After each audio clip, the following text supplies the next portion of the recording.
वैदिक लोरे and legends में आपका फिर से स्वागत है। मैं हूं आपका होस्ट, एक विनम्र कथाकार। आज हम समय की सबसे महान महाकाव्य कहानियों में से एक महाभारत में गोता लगाएंगे। ये प्राचीन भारतीय महाकाव्य कहानियों, शिक्षाओं और गहन ज्ञान का एक खजाना है। महाभारत सिर्फ एक कहानी नहीं है, ये एक विशाल कथा है जो मानव अनुभव को उसकी सभी जटिलताओं में समाहित करती है। महर्षि वेदव्यास द्वारा रचित यह महाकाव्य दुनिया की सबसे लंबी कविता है, जिसमें 100,000 से अधिक श्लोक शामिल हैं। आज हम इस महाकाव्य की कुछ प्रमुख कहानियों और पात्रों का अन्वेषण करेंगे और उनसे मिलने वाली शिक्षाओं पर विचार करेंगे। खंड 1, पांडवों और कौरवों की कहानी। महाभारत के केंद्र में हस्तिनापुर के सिंहासन को लेकर दो चचेरे भाइयों पांडवों और कौरवों के बीच संघर्ष है। पांडव, जिनमें युधिष्ठिर, भीम, अर्जुन, नकुल और सहदेव शामिल हैं, अपने धर्म और न्यायप्रियता के लिए जाने जाते हैं। दूसरी ओर कौरवों का नेतृत्व दुर्योधन करता है, जो ईर्ष्यालु और सत्तालोलुप हैं। इस महाकाव्य में उनके संघर्षों, धोखे के खेलों और अंतिम युद्ध कुरुक्षेत्र युद्ध का विवरण दिया गया है, जो महाभारत का चरमोत्कर्ष है। यह संघर्ष सिर्फ एक राज्य के लिए युद्ध नहीं है, बल्कि धर्म, न्याय और अधर्म, अन्याय के बीच की लड़ाई है। खंड 2, भगवद गीता। महाभारत का एक सबसे महत्वपूर्ण हिस्सा भगवद गीता है, जो अर्जुन और उनके सारथी कृष्ण के बीच एक आध्यात्मिक और दार्शनिक संवाद है। कृष्ण, जो विष्णु के अवतार हैं, अर्जुन को कर्तव्य, धर्म और आत्मा के स्वभाव के बारे में गहन ज्ञान देते हैं। गीता एक कालातीत मार्गदर्शिका है, जो जीवन के धर्म, कर्तव्य और आध्यात्मिक ज्ञान की खोज में सहायता करती है। खंड 3, द्रौपदी की प्रतिज्ञा। द्रौपदी, जो पांडवों की पत्नी है, महाभारत में एक महत्वपूर्ण भूमिका निभाती है। महाभारत के सबसे दर्दनाक प्रसंगों में से एक है कौरव सभा में उनकी अपमानजनक स्थिति, जब पांडव उन्हें जुए में हार जाते हैं। द्रौपदी की गरिमा को भगवान कृष्ण बचाते हैं, जो चमत्कारिक रूप से उन्हें एक असीमित साड़ी प्रदान करते हैं। इस घटना के बाद द्रौपदी ने प्रतिज्ञा की कि वह अपने अपमान का बदला लेंगी, और यही प्रतिज्ञा पांडवों के कौरवों के खिलाफ युद्ध का एक प्रमुख कारण बनती है। उनकी कहानी सम्मान, साहस और न्याय की थीम को उजागर करती है। खंड 4, भीष्म की प्रतिज्ञा। भीष्म, जो पांडवों और कौरवों दोनों के पितामह हैं, महाभारत के सबसे सम्मानित पात्रों में से एक हैं। उनका आजीवन ब्रह्मचर्य और हस्तिनापुर के सिंहासन की सेवा का संकल्प प्रसिद्ध है। कौरवों के प्रति उनकी निष्ठा के बावजूद उन्हें उनके कर्तव्य और बलिदान की भावना के लिए सम्मानित किया जाता है। कुरुक्षेत्र के युद्ध में उनकी मृत्यु, जब वह तीरों की शैया पर पड़े होते हैं, महाभारत के सबसे मार्मिक क्षणों में से एक है। भीष्म की अपनी प्रतिज्ञा के प्रति अटल निष्ठा और उनका दुखद अंत कर्तव्य और सम्मान की जटिलताओं को रेखांकित करता है।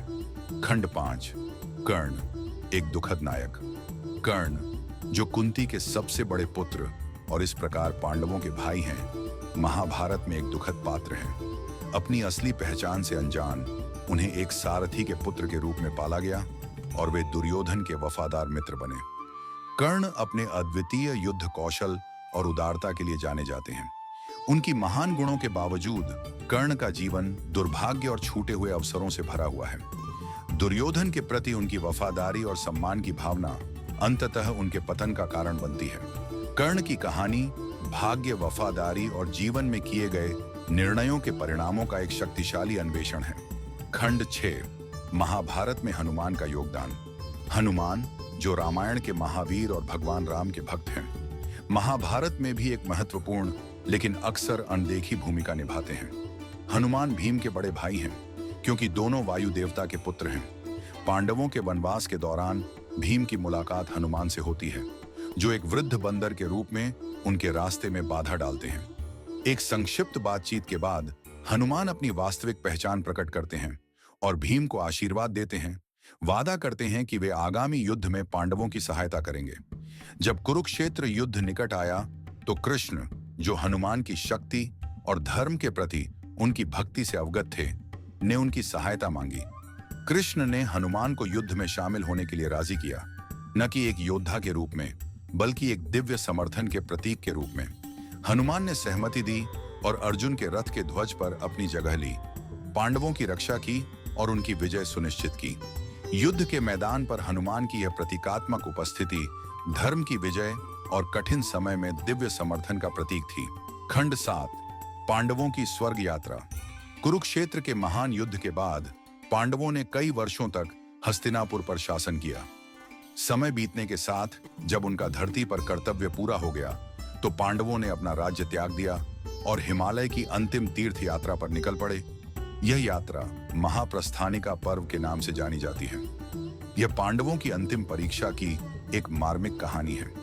जैसे ही वे पहाड़ों पर चढ़े, एक एक करके प्रत्येक पांडव अपने सांसारिक दोषों के कारण गिर गए, सिवाय युधिष्ठिर के, जो सबसे बड़े और धर्म के पालन करता थे। एक कुत्ता जो धर्म का प्रतीक था, युधिष्ठिर के साथ पूरी यात्रा में बना रहा। जब वे स्वर्ग के द्वार पर पहुंचे तो यह प्रकट हुआ कि कुत्ता वास्तव में धर्म देवता थे, जो युधिष्ठिर की निष्ठा की परीक्षा ले रहे थे। युधिष्ठिर को उनके मानव शरीर में स्वर्ग में प्रवेश की अनुमति मिली, जहां उनकी मुलाकात उनके भाइयों और द्रौपदी से हुई। हालांकि शुरुआत में उन्हें एक भ्रम दिखाया गया, जिसमें उनके भाई और द्रौपदी नरक में थे, जो सत्य और धर्म के प्रति उनकी प्रतिबद्धता की परीक्षा थी। जब उन्होंने इस परीक्षा को पास किया तो यह भ्रम समाप्त हो गया और युधिष्ठिर का स्वागत स्वर्ग में किया गया, जो धर्म के पालन में बिताए जीवन के लिए अंतिम पुरस्कार था। पांडवों की स्वर्ग यात्रा की यह कहानी आत्मा की अंतिम यात्रा, धर्म की महत्ता और धर्म के शाश्वत स्वरूप का गहन अन्वेषण है। आज के महाभारत के महाकाव्य कहानियों पर आधारित एपिसोड के लिए बस इतना ही। यह महाकाव्य न केवल एक रोमांचक कथा प्रदान करता है, बल्कि मानव जीवन और धर्म के सिद्धांतों में गहरे अंतर्दृष्टि भी देता है। यदि आपको यह एपिसोड पसंद आया हो तो कृपया हमारे पॉडकास्ट को सब्सक्राइब, रेट और रिव्यू करें। अगले एपिसोड में हम रामायण की कालातीत कहानी का अन्वेषण करेंगे। तब तक प्राचीन ज्ञान आपकी यात्रा में आपका मार्गदर्शन करे।